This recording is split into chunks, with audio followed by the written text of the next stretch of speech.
دوستو آج دواؤں کے استعمال کے حوالے سے کچھ کانسیپٹس کی بات کرتے ہیں۔ ایلوپیتھک ادویات جنہیں عام زبان میں انگریزی ادویات کہا جاتا ہے، ان کے حوالے سے بہت سی باتیں مشہور ہیں۔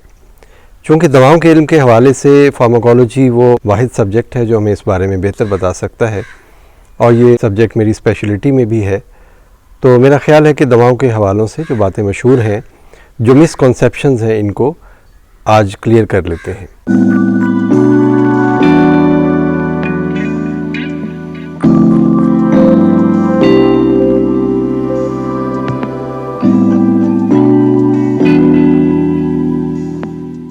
اگر میں آپ سے کہوں کہ دنیا میں کوئی دوا بلکہ کوئی خوراک بھی گرم یا ٹھنڈی نہیں ہوتی، تو جو لوگ دواؤں کو گرم یا ٹھنڈا سمجھتے ہیں انہیں میری بات پر یقین نہیں آئے گا۔ ہمارے پاس کلینکس میں بھی بہت سے مریض آتے ہیں جو دواؤں کے حوالے سے فکر مند ہوتے ہیں، بلکہ بعض مریض تو درخواست کرتے ہیں کہ انہیں کوئی گرم دوا نہ لکھ کر دی جائے۔ جب ان سے پوچھا جاتا ہے کہ گرم دوا سے کیا مراد ہے، تو ان کا جواب ہوتا ہے کہ جو دوا منہ خشک کرے، یا جو دوا معدے میں جلن یا گرمی کا احساس پیدا کرے، یا جو دوا نیند اڑا دے، وہ گرم ہوتی ہے۔ در حقیقت کچھ دواؤں کے سائیڈ ایفیکٹس ہوتے ہیں، جیسے درد کی دوائیں اگر خالی پیٹ لی جائیں تو معدے کی تیزابیت میں اضافہ ہو سکتا ہے۔ کچھ اینٹی بایوٹکس نیند اڑا سکتی ہیں۔ کچھ دواؤں سے پیشاب کی رنگت تبدیل ہو سکتی ہے۔ تو میرا ماننا ہے کہ جس دوائی کا ایفیکٹ یا اثر ہے، اس کا سائیڈ ایفیکٹ بھی ہوتا ہے۔ اس لیے یہ کہنا کہ کسی اور طریقہ علاج میں دواؤں کا سائیڈ ایفیکٹ نہیں ہوتا، درست نہیں ہے۔ ہر دوا، ہر غذا کے فائدے بھی ہیں، اور ہر دوا اور ہر غذا ٹاکسک یعنی آپ کے لیے پوائزن بھی بن سکتی ہے۔ اگر اسے درست مقدار سے زیادہ استعمال کیا جائے، یا اس کے استعمال کا طریقہ درست نہ ہو، تو یہ دوا آپ کے لیے نقصان دہ ثابت ہو سکتی ہے۔ جیسے نمک کا ایک دانہ آپ کی زبان پر نمک کا ٹیسٹ پیدا کرے گا، لیکن یہی نمک اگر چمچ بھر کر کھا لیا جائے تو بلڈ پریشر کی شدید زیادتی، ہیمریج یا پھر موت واقع ہو سکتی ہے۔ کسی مفکر کا کہنا ہے کہ everything is toxic, only quantity matters, یعنی دنیا میں ہر چیز زہر ہے، صرف اس کی کوانٹٹی یعنی مقدار اسے آپ کے لیے مفید یا زہریلا بنا سکتی ہے۔ سادہ پانی آپ بھی اور میں بھی دن میں کئی بار پیتے ہیں، لیکن اس پانی کی زیادہ مقدار آپ کو اوور ہائیڈریشن کی طرف لے جا سکتی ہے، جو کہ نقصان دہ ہے۔ فزی کولڈ ڈرنکس پینے والے جب کسی سے زیادہ کولڈ ڈرنکس پینے کی شرط لگا لیں تو نتیجہ کیا ہوتا ہے؟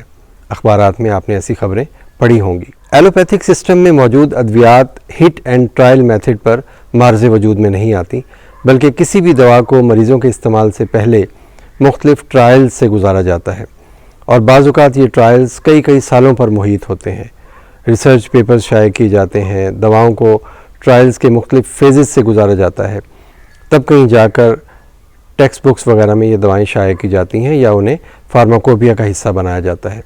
اور اگر ان سب کے باوجود دواؤں کے کچھ ایسے اثرات سامنے آئیں جو ٹرائلز میں نہیں دیکھے جا سکے تھے، تو دوا کو مارکیٹ سے فوراً اٹھا لیا جاتا ہے، اور پھر اس کو ہمیشہ کے لیے بین کر دیا جاتا ہے۔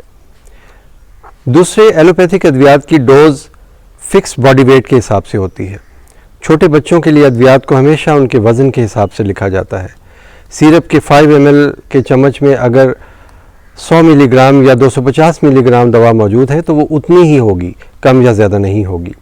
اگر ایک ٹیبلٹ میں 500 ملی گرام دوا موجود ہے تو وہ 500 ملی گرام ہی ہوگی، کم یا زیادہ نہیں ہوگی۔ دوستو، ایلوپیتھک ادویات کے بھی مختلف سورسز ہوتے ہیں، جیسے اینیمل سورس یا پلانٹ سورس۔ مجھ سے ایک دوست نے اس سلسلے میں وضاحت چاہی تو میں نے انہیں بتایا کہ مثال کے طور پر ایک دوا کسی درخت کی چھال سے حاصل کی جاتی ہے، تو اس پر انہوں نے کہا کہ بہتر ہے کہ اس درخت کی چھال کو ابال کر پی لیا جائے۔ تو اس پر میرا جواب یہ ہے کہ درخت کی چھال سے جو دوا ہمیں چاہیے وہ ایک دوا ہے۔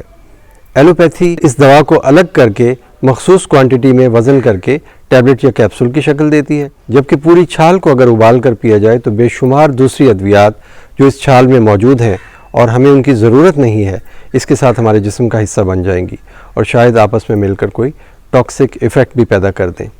تو در حقیقت کہنے کا مقصد یہ تھا کہ کوئی دوا بھاری، گرم یا ٹھنڈی نہیں ہوتی، صرف اس کا درست استعمال اسے آپ کا علاج بنا دیتا ہے۔ اور اب کچھ باتیں غذاؤں کے حوالے سے بھی ہو جائیں۔ غذا کے بارے میں بھی گرم یا ٹھنڈی غذائیں اور اس طرح کی کچھ دوسری مسکنسیپشنز مشہور ہیں۔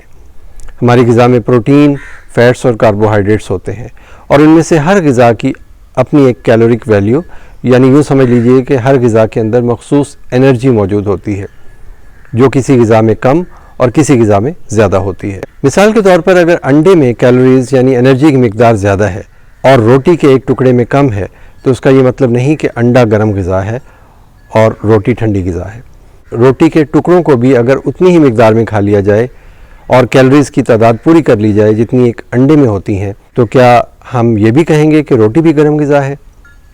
اسی طرح چکنائیاں یعنی فیٹس طاقتور اور زیادہ کیلوریز والی غذائیں ہیں، لیکن یہ گرم پھر بھی نہیں ہیں۔ یعنی زیادہ کیلوریز والی غذائیں جنہیں گرم غذائیں کہا جاتا ہے انہیں کم کھایا جائے اور ان سے حاصل کی جانے والی انرجی کی مقدار کو کم کیلوریز والی غذائیں جن کو ٹھنڈی غذائیں کہا جاتا ہے ان کے برابر لایا جا سکتا ہے۔ تو کہنے کا مقصد یہ ہے کہ کوئی دوا کوئی غذا گرم یا ٹھنڈی نہیں ہوتی، صرف اس کی درست مقدار اسے آپ کے لیے مفید بنا دیتی ہے۔ اپنا بہت خیال رکھیے گا۔